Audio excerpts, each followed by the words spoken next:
O autismo não é uma doença, ele é uma deficiência, ele é um transtorno do neurodesenvolvimento global do neurodesenvolvimento. Então, o autista, para fins de legislação, para vocês terem uma ideia, ele está enquadrado nos mesmos direitos, prerrogativas das pessoas com deficiência física, por exemplo.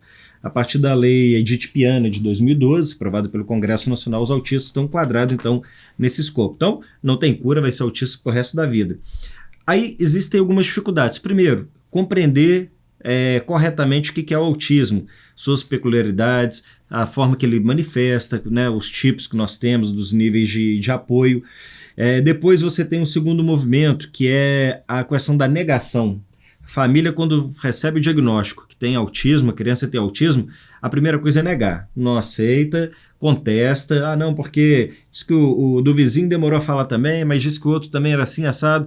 Enfim, olha, a negação da condição da pessoa com autista, depois que fechou o diagnóstico, sabe, Fred? Porque também tá essa coisa assim, não é para a opinião de um e de outro. Foi no neuropediatra, foi no psiquiatra, foi no profissional adequado para fechar o diagnóstico. Fechou o diagnóstico, aí a negação, ela dificulta você iniciar um trabalho de tratamento. A gente fala muito da neuroplasticidade. O que é isso? A criança, nos primeiros anos de vida, tem uma neuroplasticidade cerebral. Se você começa a trabalhar isso na mais tenra idade, você consegue, não a cura, mas pode dar qualidade de vida para essas pessoas, com a terapia ocupacional, com fono, psicopedagogo, psicólogo, infantil, enfim, um conjunto de especialistas que vão ajudar. Então, a aceitação do caso é fundamental para ajudar na qualidade de vida, iniciar o tratamento e já começar também os pais se prepararem para lidar com a situação.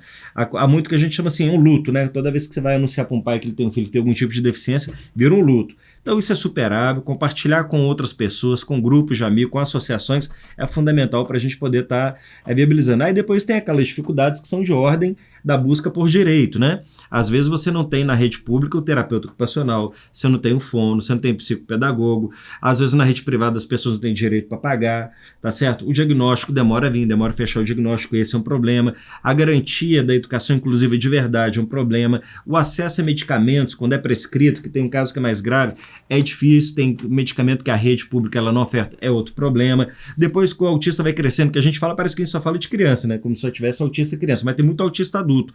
E esse autista, depois que ele está adulto, ele tem que ingressar no mercado de trabalho, fazer com que as empresas cumpram a lei dos 2% da pessoa com deficiência, dizer que o autista se enquadra na lei e que o autista não tem apenas como possibilidade de ficar colocando mercadoria na sacolinha do supermercado, depois que passa no caixa, mas tem outras possibilidades, é também desafio. Então, assim, são muitos, né? Mas eu acho que no Brasil a gente devagar tem avançado.